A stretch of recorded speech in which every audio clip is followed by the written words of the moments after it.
नमस्कार बंधुगण, आज आम जानिबा तुलसी गछर किछि चमत्कारी गुण विषय। बंधु माने गरुड़ पुराण, स्कंध पुराण, पद्म पुराण एवं भविष्य पुराण रे तुलसी गछर अनेक विशेषता विषय वर्णना करा जाइछि। प्रचलित ग्रंथ अनुसार समुद्र मंथन समय जो अमृत पृथ्वी पृष्ठरे पड़िथिला सेहिथिरु ही तुलसी गछर उत्पत्ति होइथिला एवं ब्रह्मदेव एही तुलसी गछ को भगवान विष्णु को समर्पण करथिले। बंधु माने एही तुलसी गछटी प्रत्येक हिंदू धर्मर लोक मानकर अगणारे शोभा पाई थाए। एमिति कोनोसी हिंदू व्यक्ति नथिबे जहार अगणारे तुलसी गछ नथिबो। एवं आमे प्रत्येक दिन सकाळे प्रथमे तुलसी गछर ही दर्शन करिथाउ। तेबे बंधु माने आजिर एही भिडियो रे मु आपण माननकु तुलसी गछर एक एपरी उपाय विषय कहवाक जाउछि जहा 24 घंटारे आपणकर भाग्य को बदलाई दे पारे। आपणक जीवन रे चलीथिबा सबु प्रकारर समस्या एवं जदि आपणक उपरे तंत्र मंत्र किंबा कला जादूर कोनोसी प्रभाव रही थाए तेबे ताकु मध्य मां तुलसी भांगी दे पारंती। एवं एही तुलसी गछ द्वारा ही आपणक जीवन रे चलीथिबा जे कोनोसी समस्या हेउ, ग्रह बाधा हेउ किंबा विवाह जनित कोनोसी असुविधा हेउ सेही प्रत्येक जिनिसर समाधान हो जाए थाए। तुलसी केवल गोटे गछ नुहे बंधु माने, आमर सनातन धर्म रे तुलसी गछ को आमे मार स्थान दे थाउ। जेमिति गंगा नदी को आमे माँ कहि थाउ, गाय को आमे गोमाता कहि थाउ, सेही परि तुलसी गछ को तुलसी माता बा माँ वृंदावती बोली कुहा जाय थाए। तुलसी गछरे साक्षात भगवान विष्णु एवं माँ लक्ष्मी कर वास होई थाए। एही पृथ्वी रे जेउ भी देवता मानव रूपरे अवतरण करिथांती प्रत्येक देवता माँ तुलसी पूजा करिथांती एवं जेउ घरे तुलसी गछ थाए एवं प्रतिदिन तुलसी गछर विधि विधान पूर्वक पूजार्चना करा जाए सेही गृहरे निश्चित भावरे आध्यात्मिक उन्नति होइथाए। एहा सहित सेही गृहर प्रत्येक सदस्य मानकर उन्नति हेबा सहित आर्थिक उन्नति मध्य होइथाए। जदि आपण प्रत्येक दिन सकाळु उठिबा मात्रे तुलसी गछर दर्शन करिथांती एवं नमस्कार करिथांती तेबे आपणकर संपूर्ण दिनटी शुभमय होइथाए। आपण प्रतिदिन सकाळु जेतेबेले निदरु उठुचंती सेतेबेले प्रथमे निजको देखिबा पूर्वरु माँ तुलसींकर दर्शन करंतु, कारण प्रत्येक दिन निदरु उठिबा परे आपण माँ तुलसींकर दर्शन करिबा द्वारा आपणकर अनेक पाप क्षय होइथाए। तुलसी गछ को जो माटी रे लगा जाय थाए सेही माटी रे समस्त तीर्थ मानकर वास होइथाए बोली मान्यता रहिछि। तुलसीर मूल रे माँ लक्ष्मीकर वास होइथाए एवं एहार अन्य समस्त भागरे भगवान विष्णुकर वास होइथाए बोली मान्यता रहिछि। एपरि मध्य मान्यता रहिछि जे भगवान विष्णु, भगवान राम एवं भगवान हनुमान को बिना तुलसी पत्र रे भोग अर्पण करा जाय नाही। बिना तुलसी पत्र रे जो भोग अर्पण करा जाय थाए ताहाको भगवान ग्रहण करते नाही। एपरि मान्यता रहिछि जे जो गृहर अगणारे तुलसी गछ लागि थाए एवं तुलसी गछ हरा भरा रही थाए सेही गृह को केबे भी रोग व्याधि पसी पारि न थाए। जो गृहरे एही तुलसी गछ को सठिक दिगरे लगा जाय थाए एवं सठिक भावरे पूजा करा जाए सेही गृह को केबे भी वास्तु दोष लागि न थाए। एपरि मध्य मान्यता रहिछि जे जदि घर उपरकू कोनोसी बड़ विपद आसिबार थाए, अकाल मृत्यु आसिबार थाए किंबा किछि बड़ दुर्घटना घटिबार थाए तेबे तुलसी गछ आपे आपे सुखी जाय थाए, अर्थात एहा आमको पूर्वरु ही संकेत देई देई थाए।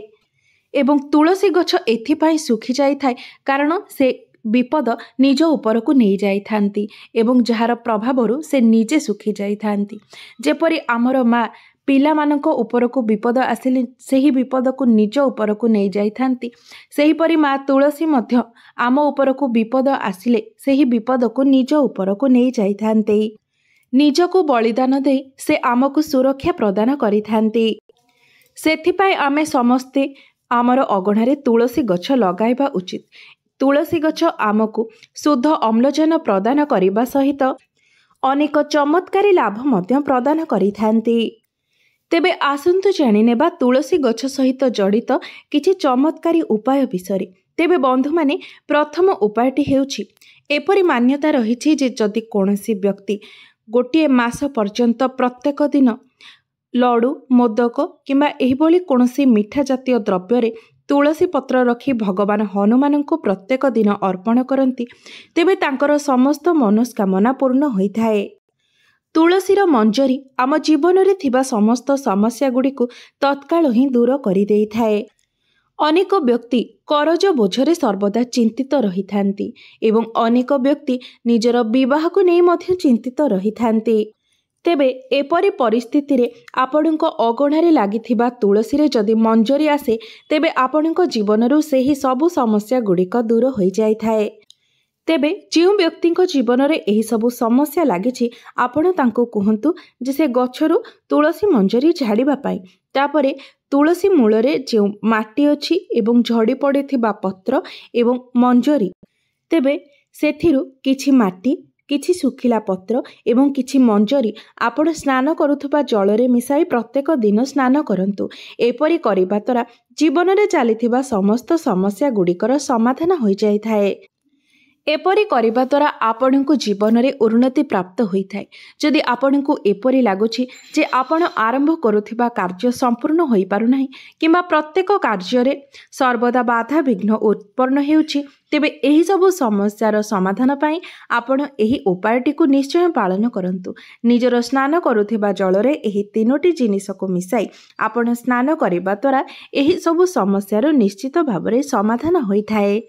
एमिति कि जदि आपण केवल तुलसी मूलर माटी को मिसाई जलरे मिसाई स्नान करती तेबे मध्य यह आपण को अनेक लाभ प्रदान करिथाए। कारण जेहेतु तुलसी माटी रे समस्त तीर्थ मानकर बास बोली माना जाइथाए तेणु यह अत्यंत प्रभावशाली होइथाए।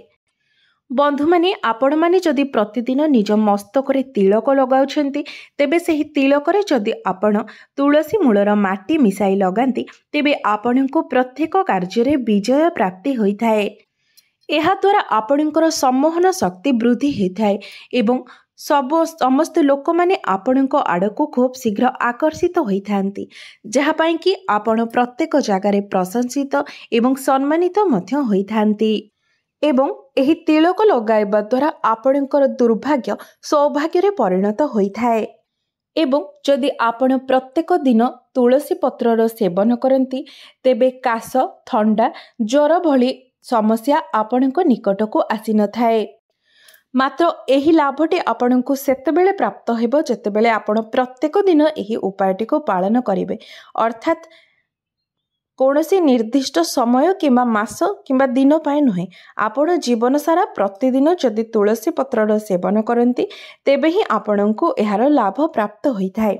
आपण माने जानती जेतेबेले ऋतु परिवर्तन होइथाए सेतेबेले आमको थंडा काश ज्वर एही भली समस्यार सम्मुखीन हेबाको पड़िथाए। तेबे आपण जदि प्रत्येक दिन तुलसी पत्रर सेवन करुथांती तेबे आपणको निकटको एही सब समस्या गुड़िक आसी न थाए। मात्र एही कथार आपण सर्वदा ध्यान रखिबे जे रविवार दिन केबे भी आपण तुलसी पत्र तोलिबे नाही। आपण रविवार दिन व्यवहार करुथबा पत्र को तार पूर्व दिन अर्थात शनिवार दिन ठारू ही तोली देबे। कारण रविवार दिन तुलसी पत्र तोलिबा अनुचित होइथाए। शास्त्र मतरे एहा अनुचित बोली माना जाइथाए। एहा सहित प्रत्येक मासर अमावास्या एवं एकादशी तिथि रे मध्य तुलसी पत्र तोलिबा अनुचित बोली शास्त्र रे मान्यता रहिछि। एवं स्नान न करी जे मनुष्य तुलसी गछरे जल अर्पण करिथाए किंबा तुलसी गछर पूजा करिथाए सेही मनुष्य को पापर भागी हेबाको पड़िथाए। एहाको एक बहुत बड़ अपराध बोली मध्य माना जाइथाए। एही पूजा को माँ तुलसी केबे भी स्वीकार करि न थांती। बंधु माने आउ गोटे उपाय होछि जदि आपण कोनोसी निर्दिष्ट समय पर्यंत एवं निर्दिष्ट संख्यार पत्र सेवन करती अर्थात आपण जदि 3 मास पर्यंत प्रत्येक दिन 4टी लेखाएं तुलसी पत्र खाउछंती तेबे प्रत्येक दिन 4टी लेखाएं ही तुलसी पत्र खाइबे। जदि 5टी खाउछंती तेबे 5टी लेखाएं खाइबे। एपरे आपण निर्दिष्ट दिन जाए अर्थात मासे हेउ किंबा 2 मास हेउ किंबा 3 मास पर्यंत एही भली पत्रर सेवन करती एवं सेही दिन पर्यंत आपण संपूर्ण ब्रह्मचर्य व्रतर पालन करती एवं सात्विक भोजन आहरण करती तेबे आपण को अष्ट सिद्धिर प्राप्त होइथाए।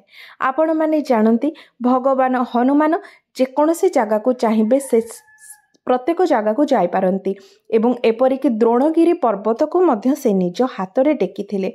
ଏସବୁ କିଛି ତାଙ୍କୁ ଅଷ୍ଟସିଦ୍ଧି ଯୋଗୁଁ ହିଁ ପ୍ରାପ୍ତ ହୋଇଥିଲା ଏବଂ ଅଷ୍ଟସିଦ୍ଧି କାରଣରୁ ହିଁ ଏହିସବୁ ତାଙ୍କ ପାଇଁ ସମ୍ଭବ ହୋଇଥିଲା। ଏହି ସଂସାରରେ ଏମିତି ଅନେକ ପୁଣ୍ୟାତ୍ମା ରହିଛନ୍ତି ଯେଉଁମାନଙ୍କୁ ଏହି ଅଷ୍ଟସିଦ୍ଧିର ପ୍ରାପ୍ତି ହୋଇଛି। ତେବେ ଆପଣ ଯଦି ନିର୍ଦ୍ଧାରିତ ସଂଖ୍ୟାରେ ପ୍ରତ୍ୟେକ ଦିନ ତୁଳସୀ ପତ୍ରର ସେବନ କରନ୍ତି ତେବେ ଆପଣଙ୍କୁ ମଧ୍ୟ ସିଦ୍ଧି ପ୍ରାପ୍ତି ହୋଇଥାଏ। ବନ୍ଧୁମାନେ, କିଛି ଏପରି ବ୍ୟକ୍ତି ଥାନ୍ତି ଯେଉଁମାନଙ୍କ ଉପରେ ସର୍ବଦା ଭୂତ ପ୍ରେତ କିମ୍ବା କୌଣସି ନକାରାତ୍ମକ ଶକ୍ତିର ପ୍ରଭାବ ରହିଥାଏ ଏବଂ ଏପରି କିଛି ବ୍ୟକ୍ତି ଥାନ୍ତି ଯେଉଁମାନଙ୍କ ନଜର ମଧ୍ୟ ଖରାପ ହୋଇଥାଏ। ସେମାନଙ୍କ ନଜର କାରଣରୁ ମଧ୍ୟ ଆମ ଜୀବନରେ ଅନେକ ସମସ୍ୟା ଉତ୍ପନ୍ନ ହୋଇଥାଏ। ତେବେ ଆପଣ ଯଦି ଏହିସବୁ ନକାରାତ୍ମକ ଶକ୍ତି ଏବଂ ଖରାପ ନଜରରୁ ବଞ୍ଚିବା ପାଇଁ ଚାହୁଁଥାନ୍ତି ତେବେ ତୁଳସୀ ଗଛର ଚେରକୁ ଆପଣ ଯଦି ତମ୍ବାର ତାବିଜରେ ଭର୍ତ୍ତି କରି ଲାଲ ସୂତାରେ ବାନ୍ଧି ନିଜ ଗଳାରେ କିମ୍ବା ବାହୁରେ ଧାରଣ କରନ୍ତି ତେବେ ଆପଣଙ୍କ ଉପରେ କୌଣସି ନକାରାତ୍ମକ ଶକ୍ତି କିମ୍ବା ଖରାପ ନଜରର ପ୍ରଭାବ ପଡ଼ିନଥାଏ। ବନ୍ଧୁମାନେ, ଯଦି ଆପଣଙ୍କୁ ଆପଣଙ୍କର ଭାଗ୍ୟ ସାଥ ଦେଉନାହିଁ, ସର୍ବଦା ପ୍ରତ୍ୟେକ କାର୍ଯ୍ୟରେ ଆପଣଙ୍କୁ ଅସୁବିଧାର ସାମ୍ନା କରିବାକୁ ପଡ଼ୁଛି ଏବଂ ପ୍ରତ୍ୟେକ କାର୍ଯ୍ୟରେ ଆପଣଙ୍କୁ ବିଫଳ ହେବାକୁ ପଡ଼ୁଛି ଏବଂ ପ୍ରତ୍ୟେକ କ୍ଷେତ୍ରରେ ନିରାଶା ଲାଗି ରହୁଛି, ଏମିତିକି ଆପଣଙ୍କର ନିଜ ପରିବାରର ଲୋକମାନେ ମଧ୍ୟ ଆପଣଙ୍କ ଠାରୁ ଦୂରେଇ ଯାଉଛନ୍ତି, ଶତ୍ରୁ ଭଳି ବ୍ୟବହାର କରୁଛନ୍ତି, ତେବେ ଆପଣ ତୁଳସୀ ପତ୍ରର ମାଳା ବନାଇ 21 ଦିନ ପର୍ଯ୍ୟନ୍ତ ପ୍ରଭୁ ହନୁମାନଙ୍କର ଫଟୋ କିମ୍ବା ମୂର୍ତ୍ତିରେ ଏବଂ ପ୍ରଭୁ ଶ୍ରୀରାମଙ୍କର ଫଟୋ କିମ୍ବା ମୂର୍ତ୍ତିରେ ଆପଣ 21 ଦିନ ପର୍ଯ୍ୟନ୍ତ ଏହି ତୁଳସୀ ପତ୍ରର ମାଳା ଅର୍ପଣ କରନ୍ତୁ। ଏହି ଉପାୟଟି ପାଳନ କରିବା ଦ୍ୱାରା ଆପଣଙ୍କ ଜୀବନରେ ଚାଲିଥିବା ଏହି ସମସ୍ତ ସମସ୍ୟା ଗୁଡ଼ିକର ସମାଧାନ ହୋଇଯାଇଥାଏ। ଗୋଟିଏ ସପ୍ତାହରେ ହିଁ ଆପଣ ଏହାର ଫଳ ଦେଖିବାକୁ ପାଇପାରିବେ। ତେବେ ବନ୍ଧୁମାନେ, ଏହା ଥିଲା ତୁଳସୀ ଗଛକୁ ନେଇ କିଛି ଚମତ୍କାରୀ ଉପାୟ ଯାହା ଆପଣଙ୍କ ଭାଗ୍ୟକୁ ଖୁବ୍ କମ୍ ସମୟରେ ହିଁ ବଦଳାଇ ଦେଇପାରିବ। ତେବେ ବନ୍ଧୁମାନେ, ମୋର ଏହି ଭିଡ଼ିଓଟି ଯଦି ଆପଣମାନଙ୍କୁ ଭଲ ଲାଗିଥାଏ ତେବେ ଭିଡ଼ିଓଟିକୁ ଲାଇକ୍ କରି ଚ୍ୟାନେଲଟିକୁ ସବସ୍କ୍ରାଇବ୍ କରିଦେବେ ଏବଂ କମେଣ୍ଟ ବକ୍ସରେ ଜୟ ମା ବୃନ୍ଦାବତୀ ନିଶ୍ଚୟ ଲେଖିବେ।